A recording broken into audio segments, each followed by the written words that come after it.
点萌兰越狱的名场面。说到萌兰越狱，那就不得不提一下她的启蒙老师，就是熊猫界的夺吻狂魔江左梅梅。在萌兰刚会走路的时候，美奶妈就开始教萌兰越狱了。只见她趴在窗台上，伸手去拉萌兰，让萌兰用脚蹬着墙体往上爬。期间萌兰摔倒了，她还会鼓励萌兰不要气馁，继续努力。后来美奶妈甚至把萌兰拉到了窗台上，还用手抱着萌兰。这也是萌兰第一次爬过窗台，看到了窗外的风景。等萌兰再长大一些，美奶妈就站在窗边，一边拍手示意萌兰自己往上爬，一边给萌兰加油。美奶妈除了教给萌兰爬窗，还教了萌兰挤门缝。只见美奶妈故意给门开了个小缝，让萌兰往外挤，萌兰也是十分卖力，一时间让美奶妈有些招架不住了。萌兰差点就把演习变成了实战。经过几轮的练习，萌兰带着她的马仔庆小实施了第一次越狱计划。这天萌兰在外场看到了一个窗口，他尝试了一下，单靠自己爬上去有些吃力，但是他的马仔庆小很有眼色，立刻趴在地上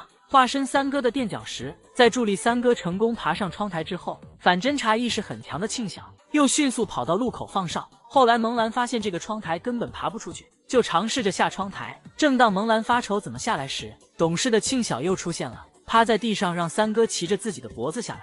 庆小不愧是萌兰的头号马仔。又过了一段时间，萌兰便谋划了第二次越狱。这天一大早，萌兰就到围墙边踩点了，然后拉来庆小测量了一下围墙的高度，发现即便踩着庆小也还是差点意思。于是他就假装玩耍，把篮筐慢慢的移动到墙边，观察了一下没被发现，于是就开始行动了。只见萌兰踮着脚尖，双手扒住围墙，然后一个帅气的引体向上。看到这儿感觉已经8、9不离10了，结果谁曾想还是被饲养员发现了，越狱不成还被关了禁闭。事后萌兰也进行了复盘，感觉应该是熊多目标大，太容易被发现了，于是他决定下次自己单独行动。这天美奶妈忙完工作准备开门出去，萌兰则是瞅准时机，在奶妈关门的瞬间把头挤出了门缝，奶妈只好放她出来，然后关上门，以防另外2小只也跑出来。美奶妈那是抱也抱不动，扯也扯不起，于是她打算开门把萌兰拖进去。萌兰见机一把拽住了旁边的拍摄设备，美奶妈当时也是慌极了，赶紧扶着相机的支架，一边大喊闻声赶来的工作人员赶紧扶住支架，美奶妈腾出手才把萌兰拖进去关上门。然而这些失败都打消不了萌兰想越狱的决心。这个趴在围墙上被奶爸往下拖的还是他，最后还是喊来美奶妈，2人合力才把他给拽下来。当然在内射的时候萌兰也没少越狱。这天奶爸过来给他们送笋，结果萌兰趁着奶爸搬笋的空隙冲了出去，幸好奶爸手快薅住了他，但他还是拼命想挣脱奶爸。这时在一边观望的小熊也冲了出去，奶爸这下彻底招架不住了，赶紧摇人过来帮忙。还有一次是奶爸开着门站在门口，萌兰先是漫不经心的走了2步，然后一个猪突猛进就冲了出去，他的速度之快，就连站在门口的奶爸都没有反应过来。后来萌兰回了北洞，还是一门心思的想越狱，3天2头不是想翻墙就是想挖地道。有一次他还真就踩着小球，扒着绳索翻过了高高的围墙，差点就跑出了奥运馆。萌兰因此不仅被央妈点了名，还轰动了全球。他被收回内射后就被木叔批评了，哎，是吗？这6个出去了，多少桌你就6个出去了。跟你啊，真的，我还服了你。不好意思吃，但是你香，吃饱了再想着怎么逃出去。但看萌兰的样子好像不太服气，这是萌兰不完全统计的7次越狱经历。我们活泼帅气的萌兰果真是凭实力成为顶流的。眼前这个拿肚子当摇摇车的大熊猫，就是斧头山第一辣妈程大。程大带娃有多搞笑？大家都说程大带的不是娃，而是饭卡。程大凭借着自己给自己生的饭卡，过上了顿顿小苹果、餐餐盆盆奶的富裕生活。在一次又一次的交易中，饲养员和程大互相尔虞我诈，程大也制定了自己的交易规则。奶爸奶妈想换咋可以，但必须是盆盆奶加蜂蜜。有一次奶爸端来盆盆奶准备和程大交易，程大一闻发现货物不对，立即拒绝交易。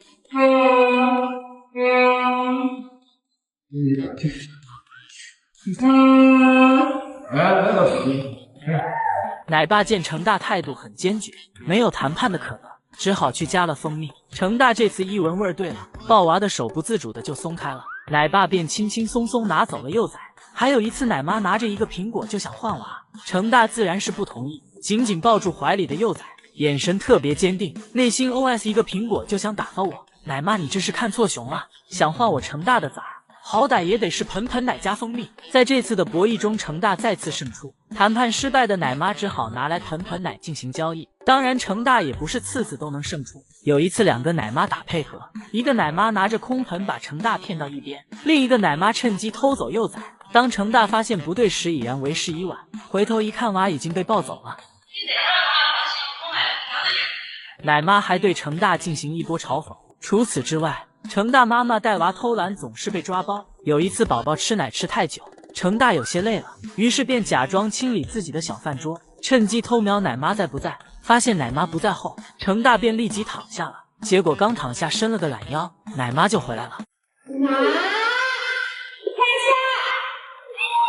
被抓包的成大委屈的像一个宝宝，上一秒还拿肚子当摇摇车哄娃睡觉的好妈妈，下一秒就把自己哄睡着了，任由宝宝在地上孤勇。果然成大妈妈有爱但不多，然而成大妈妈操养出来的孩子身体素质却都出奇的好。果然熊猫妈妈调皮起来就没有熊猫宝宝什么事了。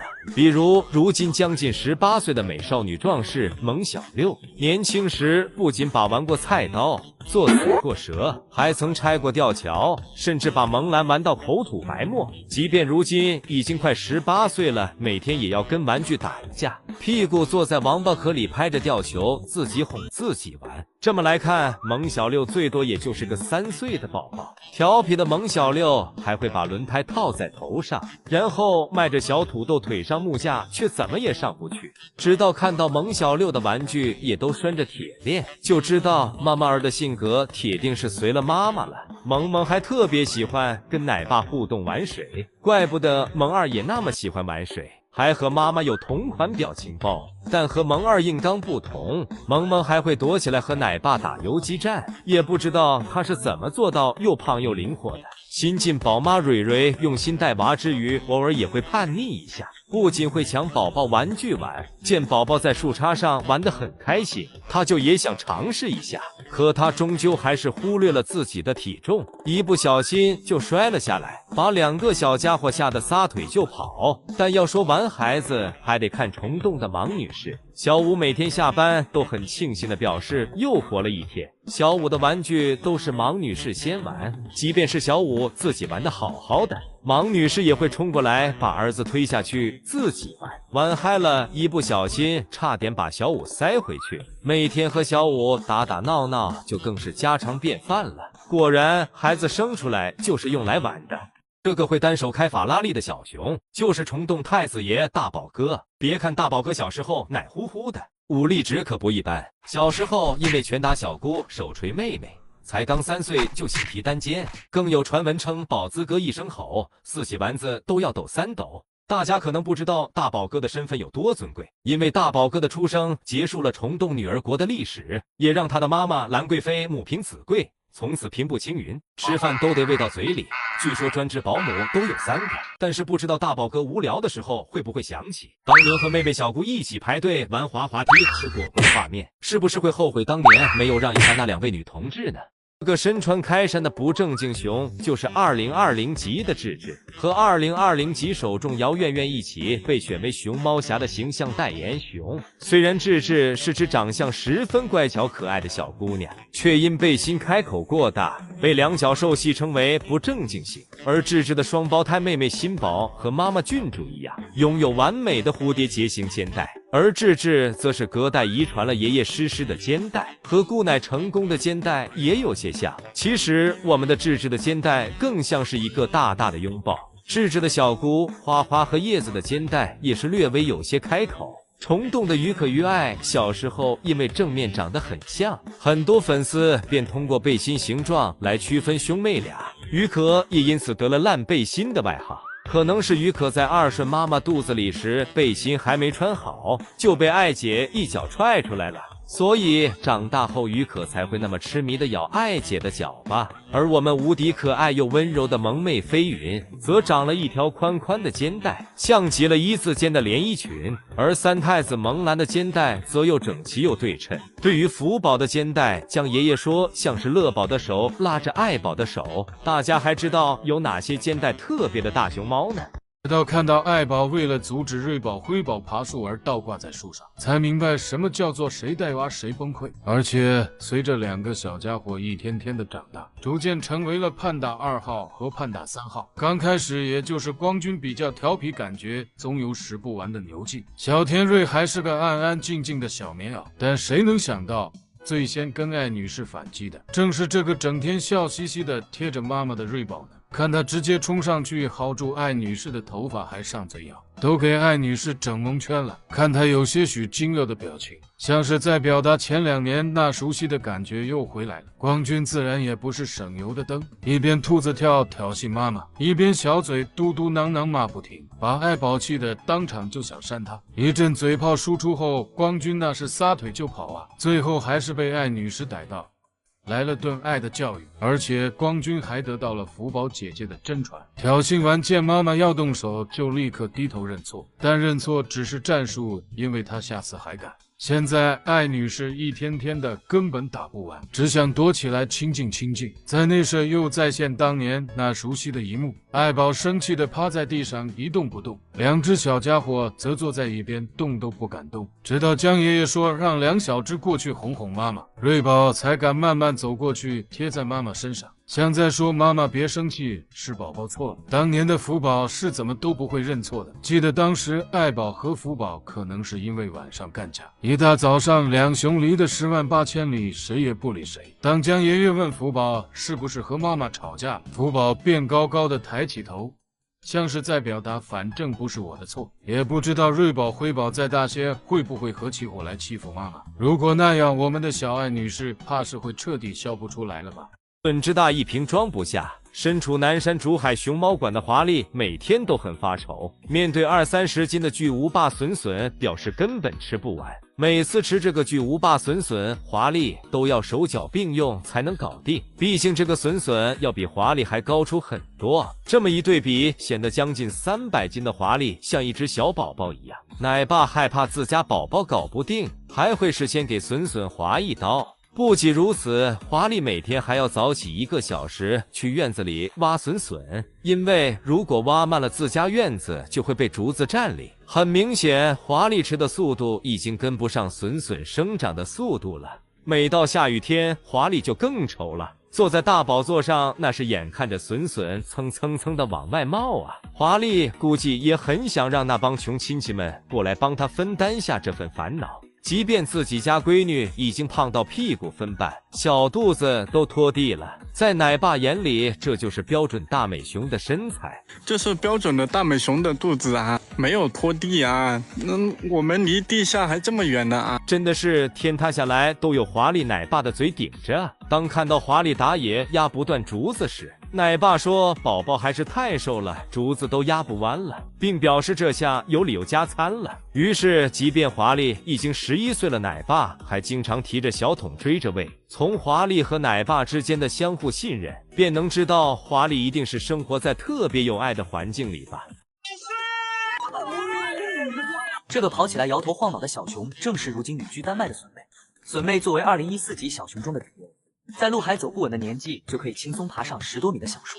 正是因为她酷爱爬树，每天大多数时间都会在树上挂着，以至于很多游客都没有看到过她的正脸。2016级的小熊拍集体大合照，却被2014级的笋妹抢尽风头。而且因为天性活泼开朗，又长相甜美可爱，还被评为2018届全球最惹人喜爱的大熊猫。而且她还有一个青梅竹马的未婚夫何星，两熊本来计划于2019年一起前往丹麦打工，但谁曾想青梅竹马却抵不上天降剧本。在临行前的体检中，发现何星没有星二发育的好，就这样何星被星二取代，和笋妹一起组队前往丹麦。火星哥的经历也是实惨，因为小时候成功妈妈要带何胜去野培，何星和萌二一样没有被亲妈带过一天，从小就是吃百家饭长大，自己的白月光也被横刀夺爱。奈何星二这个憨憨空有一副大铃铛，自己压根就不会用。面对笋妹主动的投怀送抱，星二却仍是无动于衷，一心只想干饭，竟然还拿笋妹的屁屁当靠背。看着星二靠在笋妹屁屁上干饭的样子，感觉他还挺享受，实在是逼急了，星二还会上演搅局。咱说好的是来做同事，别跟我来这套，咱俩就是纯洁的同事关系。不开窍的星二都快把笋妹整无语了。洞房前明明跟我玩的挺好的，为啥一到正事就是这副死样子呢？我就想要生个孩子，就这么难吗？就这样，星儿愣是和笋妹处成了一对上下铺兄弟。又走了是吧？连一起吃顿饭你不愿意是吧？真是无语到家了。我的核心哥哥肯定不会这么对我的。也正是因为星儿的不开窍，才导致笋妹每年都饱受假孕之苦。但其实星儿并不是对笋妹不来电，只是还不会而已。看他一次又一次的奔向笋妹，就知道他应该也挺着急。不仅如此，他还特别小心眼。为了让星儿开窍，园方也是煞费苦心，从奥地利熊猫馆借来雄性大熊猫尿液，涂抹在两熊约会院子里的柱子上，尝试以此来激起星儿的竞争意识。笋妹率先发现，并不停地做标记。星儿看到后便尝试阻止笋妹，却被笋妹驱赶。星儿认为自己的领地被别的雄性大熊猫侵犯，所以一直在不停地巡场，试图揪出这个入侵者。但他找了半天，并没有发现异常，于是便对着院子里的柱子做了更高的标记。标记完之后，就跑去把笋妹打了一顿。那次笋妹被星儿打得老惨了，星儿也因此有了家暴男的称号。在一旁观察的饲养员都看傻眼了，眼看笋妹越叫越惨，情况有些失控。饲养员赶紧拿来星儿喜欢吃的竹子来吸引她的注意。星儿看到吃的后，也就放开笋妹，径直的走了过去，大口吃着美味的竹子，跟个没事熊一样。果然连大葱都吃的星儿，就是为干饭而生。如今奶妈不仅给星儿看了猫片，还用上了 PPT 讲解，希望星儿今年能争点气，也让笋妹生个宝宝过过当妈的瘾。眼前这位正在举盆祈祷，嘴里还念念有词的小熊，正是盆盆教2022级的小信徒邦邦糖。他一边回味盆盆奶的美味，一边祈祷，希望盆盆大王庇护，可以让他每天都有喝不完的盆盆奶。喝完盆盆奶，除了有舔盆这个环节，醉奶和回味也是一样都不能少。这是五湖四海的盆盆教小信徒对盆盆奶最高规格的仪式感。而邦邦糖和秦小乖算是盆盆教里最好脾气不护盆的。邦邦糖任由白姐舔他的盆也不生气，着急了也只是用脚轻点白姐的脑袋，提醒她快点，自己可要收盆了。而秦小乖就更佛系了，被永动机抢盆后，为了假装自己很合群，便1秒开启无实物表演模式。而重庆分部的盆盆教小信徒脾气可就没那么好了。这只年仅1岁半就在江湖上赫赫有名的爱姐，每次喝盆盆奶都要凹一个前凸后翘的造型，来展示她猪里猪气的好身材。不仅如此，在醉奶环节，爱姐也在诠释着什么叫顶级显眼包。只见她躺在地上，一边回味着盆盆奶，一边秀她1米8的大长腿。爱姐说这是女明星的职业修养，但别看她长得软萌可爱，一副人畜无害的小模样，爱姐可是一个不好惹的狠角色。年纪轻轻的她身上就背有好几条鸟命，尤其是别动她的盆盆奶，否则就会被她追着骂半天。这天，猪可偷舔爱姐的盆被爱姐发现了，约爱就举着盆质问哥哥为啥偷喝她的盆盆奶。自知理亏的哥哥只好舔手来缓解尴尬。不仅如此，爱姐也是长了800个心眼，外公不交出果果，休想从她手里收走盆。这天正在舔盆的爱姐看到外公路过，立刻提高警惕，把盆护在怀里。这可爱的小模样，谁看了能不迷糊呀？但要说盆盆教最虔诚的信徒，还得数黄毛七叔，他可是盆盆教长老级别的雄物，至今已有15年的奶龄。虽然已经是好几个孩子的爹了，但他对盆盆奶的痴迷程度却只增不减。七仔可以说是把舔盆环节做到了极致。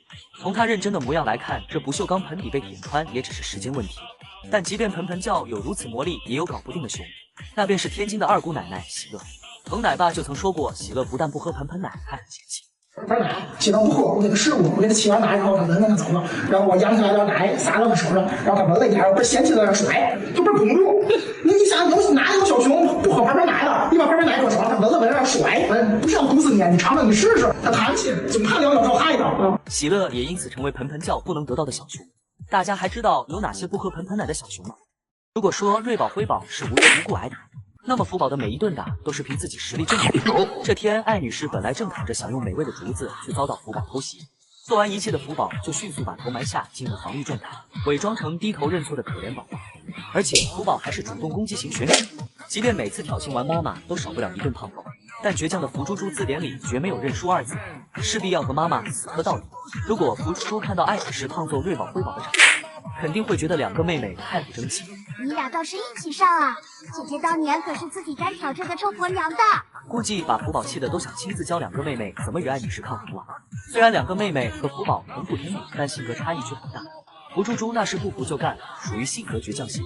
瑞宝虽有些武力值，可以把光君揍得嗷嗷叫，但她却是个妈宝女，每天都盯着妈妈咧嘴大笑，看着痴痴的眼神和憨憨的笑容，简直就是艾女士的头号小迷妹。而且一直守在艾女士身边的也是瑞宝，也难怪艾女士经常把小福瑞抱在怀里亲亲又抱抱。而光君小朋友虽然够调皮，吃的也多，却奈何是个妥妥的战五渣，所以只有福宝可以和艾女士抗衡几下。母女俩也经常会为点吃的就大打出手。艾宝心想，你虽然是个孩子，但我也是第一次当妈，根本找不到一点理由要让你。而福宝挨揍有一半都是宋3岁的功劳，因为宋3岁经常会从背后偷袭福宝，福宝就有模有样的学起来从背后偷袭艾女士。宋3岁有时候还会偷袭完福宝就跑，福宝也是有样学样，把宋3岁用在他身上的招数全都在妈妈身上用上一遍。也难怪艾宝在教育双胞胎的时候，宋3岁想过来制止，却被艾宝驱赶。估计艾宝也怕被宋3岁再教出2个像福宝一样的废头子吧。偷袭。盘点萌兰和妈妈的搞笑名场面。大家都知道北洞影后徐萌萌打小就很活泼，给自己生了个丰容后更是玩得不亦乐乎，就曾把小萌兰玩到口吐白沫。看萌兰一脸惊恐的表情，真像在说妈妈别过来啊。于是聪明的萌兰就心生一计，妈妈来找她玩的时候，她就躺在地上装睡。徐萌萌见儿子正在呼呼大睡，感觉很没意思，于是就起身回内舍吃饭了。当徐萌萌刚走进内舍装睡的萌兰爬起来就跑，好险，差点就被发现了。这天萌兰看到围栏外面有一个苹果，看到苹果的萌兰眼睛都放光了，使尽全力用小手去拿，但奈何手太短，即便头套都被栏杆挤变形，也还是够不到。于是萌兰便去找妈妈帮忙。听到有苹果的徐萌萌女士也是两眼放光，于是迈着优雅的猫步去帮儿子捡苹果了，然后也顺嘴帮儿子尝尝好不好吃，那是一口也没给萌兰留啊，以至于萌兰伤心欲绝。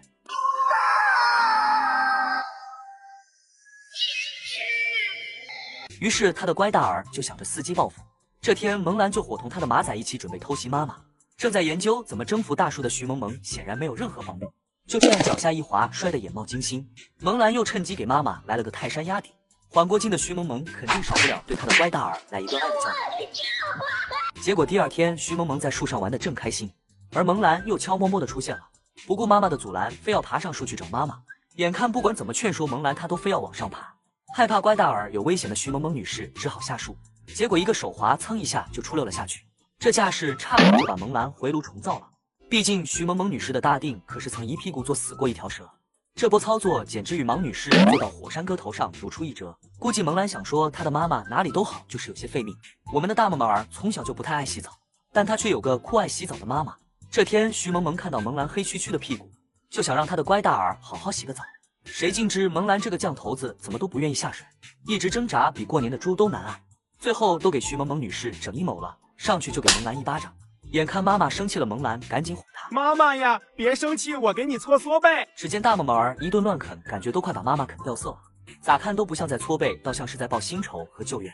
虽然萌兰在妈妈身边断断续续不足3个月，但2代顶流却给大家留下了很多又搞笑又温馨的画面。如果萌兰可以在妈妈身边待得更久些，一定会留下更多精彩绝伦的名场面吧。最历尽沧桑归来，却仍是阳光开朗大男孩。萌萌儿一直在用自己的方式治愈着周围的万物。曾经社恐的胖大海，喜欢萌兰的粉丝姨姨们，以及他养的胖啾啾，都因为有萌兰的存在而快乐着。萌萌儿不但性格稳定，还特别懂得两脚兽。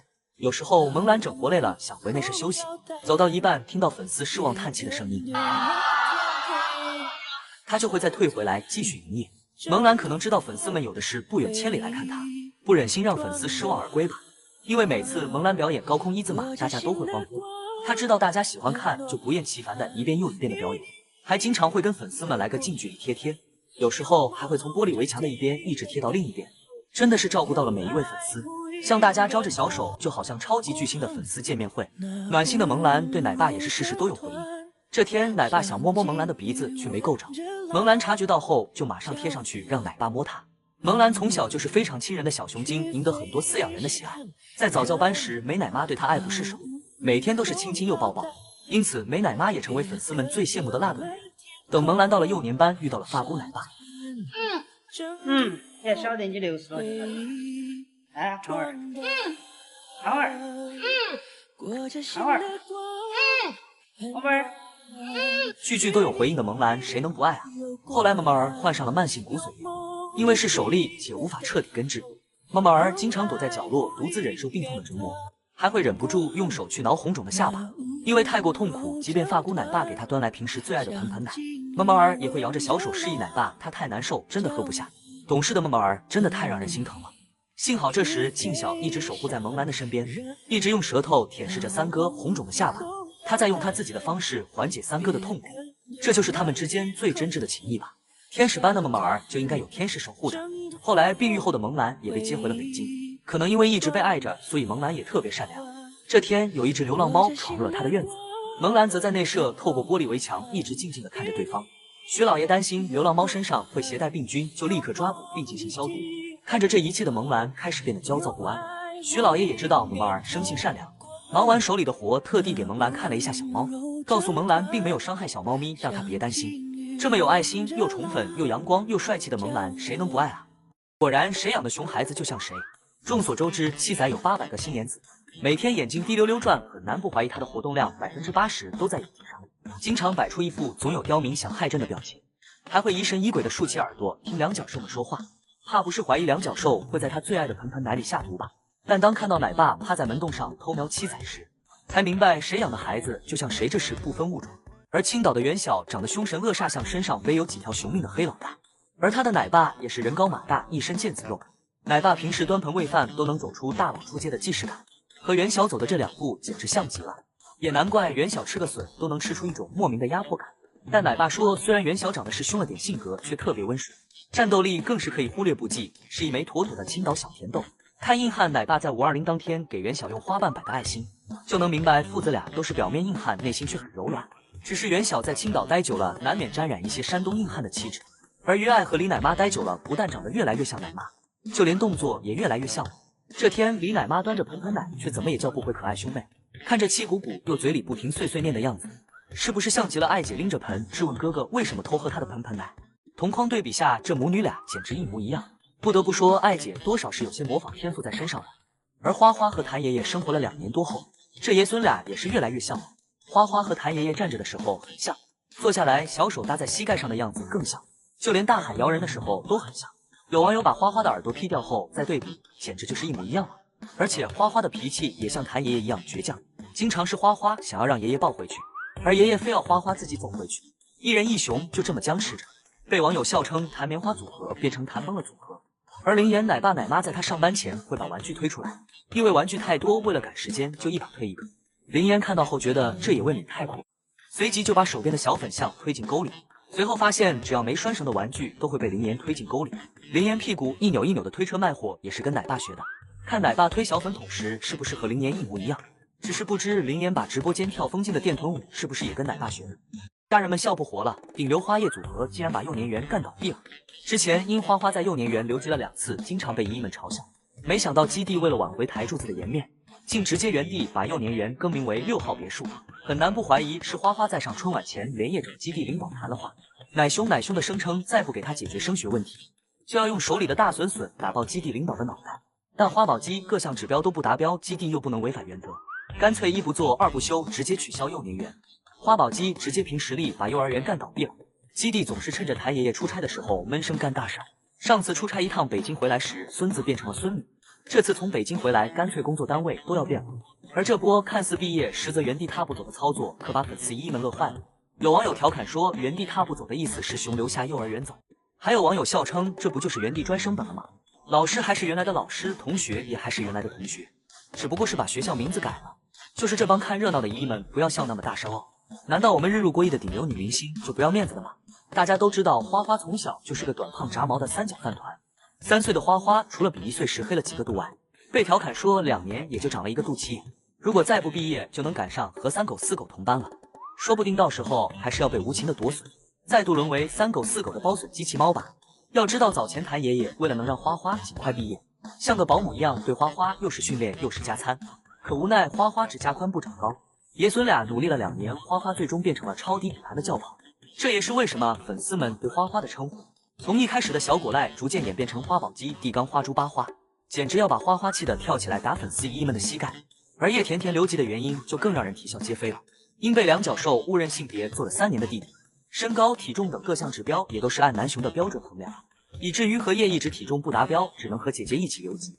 两姐妹还被网友调侃是矮冬瓜和瘦黄瓜组合，更搞笑的是被当作男熊训练了3年的后肢力量。而这次更换场地名称也传递了另一个信号，就是短时间内花花不会再更换场地，弹棉花组合也不会解散。真的希望谭爷爷可以陪花叶姐妹更多个3年。这只上班需要奶妈跪在地上用小苹果引诱出来，下班需要奶爸跪着请回去的小熊，就是出生在日本的风帮。风邦是卡顿鼻祖梁邦20岁时和永明老爹生下的小女儿。虽然风邦是个女孩子，可打小就很调皮。说她是个上班困难户吧，但她下班的时候更困难。这天到了上班时间，风邦怎么都不愿意出来，奶妈只好拿着小苹果引诱，结果却被风邦一把拽倒，跪在地上。无奈之下，奶妈只好跟她一起从兽洞爬出来。下班的时候，风邦更是要和饲养员来几轮极限拉扯，被饲养员推着屁股走，他就埋头决定起来用头杀，结果一个重心不稳就被掀翻了。有时候还会牢牢抱住木架，两个奶爸都抠不下来他。风邦用腿勾住奶爸，这个更搞笑。小风邦多少是有点功夫在身上的。风邦打小就很有意思，小时候学走路可能是因为心灵腱需要磨合，反正就是四肢不受大脑支配，各走各的。